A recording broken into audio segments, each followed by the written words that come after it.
Hi, I'm Oscar van Deventer and this is Burr Too. Burr Too was requested by Michael Wolberg after he had seen both my original screw burr design, which uses round screws to come apart, and after seeing my square screws, where you have square screws that go onto a square nut. And his suggestion is, could I combine these two concepts? And yeah, of course I can. So here I can take out the first one, and you see that we have a square rod and a square hole, and still everything goes through each other. Of course, once you have pulled the square rod out, the whole thing falls apart.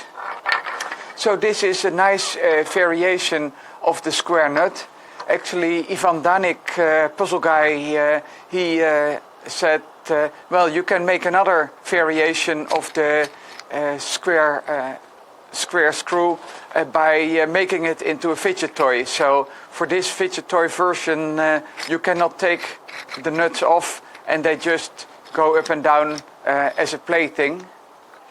So my question to you is about applications of these square screws with square nuts. Do you have any other ideas how we can use this? Thank you for watching.